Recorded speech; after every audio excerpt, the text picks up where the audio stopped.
Hello বন্ধুরা, good morning and welcome back to my channel Turjas dream. আশা করছি সবাই ভালো আছো।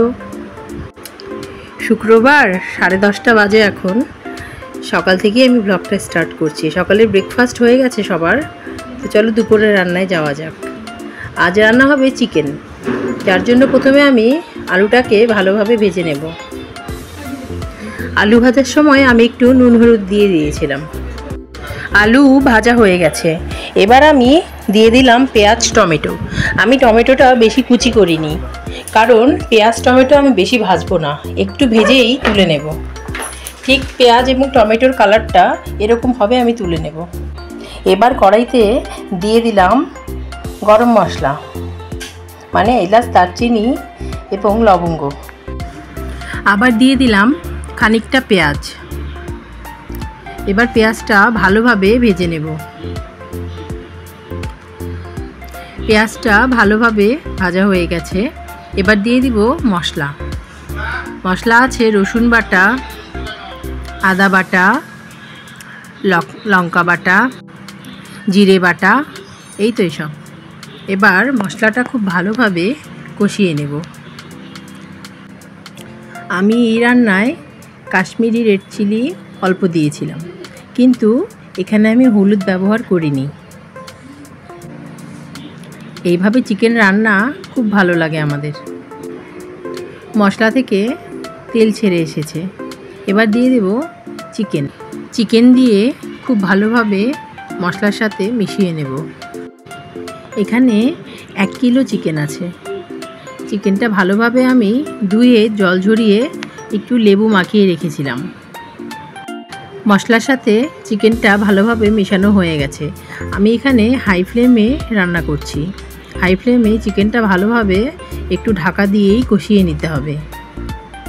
খুব একটা জল বেরোয়নি, কিন্তু ঢেকে ঢেকে রান্না করতে হবে। চিকেনটা কিছুটা কষিয়ে নিয়েছি। এবার ওই ভেজে রাখা পেঁয়াজ আর টমেটো আমি পেস্ট করেছি, কিন্তু এটা মিহি পেস্ট করা যাবে না, হালকা পেস্ট করেই এটা দিতে হবে। আর এই চিকেনে পেঁয়াজ আর টমেটো ভাজার কালারটা বেশি ডার্ক করা যাবে না, না হলে চিকেনটা পুরোটাই ডার্ক হয়ে যাবে। দেখতে চিকেনটা মনে হচ্ছে হলুদ ব্যবহার করেছে, আমি কিন্তু এখানে কোনো হলুদ ব্যবহার করিনি। টমেটোর জন্য এই কালারটা এসছে, আর কাশ্মীরি রেড চিলি ইউজ করেছিলাম। দিয়ে দিলাম ভেজে রাখা আলু। এবার আলু দিয়ে চিকেনটাকে ভালোভাবে কষিয়ে নেব। চিকেন থেকে খুব একটা জল বেরোয়নি, তো আমি গ্যাসের ফ্লেমটাকে মিডিয়ামে করে একটু ঢেকে ঢেকে রান্না করব। চিকেনটা মোটামুটি ভালোভাবেই কষানো হয়ে গেছে। এবার দিয়ে দেব জল।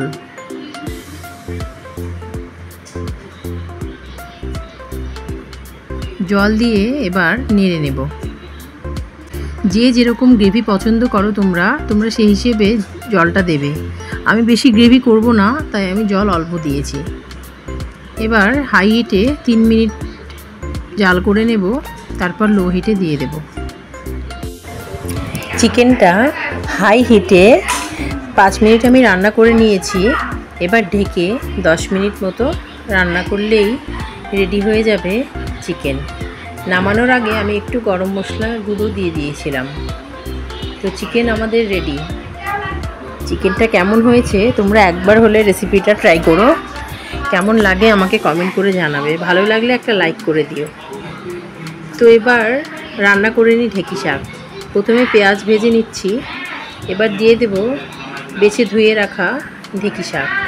একটু নুন হলুদ দিয়েছিলাম, নুন হলুদ দিয়ে ভালোভাবে ভেজে নিতে হবে। ঢেঁকি শাক ভাজা হয়ে গেছে। দুপুরের খাওয়া দাওয়াও কমপ্লিট। দুপুরের খাওয়ার পরে যে আমার সোনামণিরা দুষ্টুমি করছে। আজ এই পর্যন্তই। তোমরা সবাই ভালো থেকো, সুস্থ থেকো। দুপুরে খাওয়া দাওয়া হয়ে গেছে, বিকাল 5টায় টিউশনে নিয়ে যাচ্ছে ছেলেকে। তো সবাই ভালো থেকো, সুস্থ থেকো, সাবধানে থেকো। দেখা হচ্ছে নেক্সট আরেকটি ব্লগে। Thank you.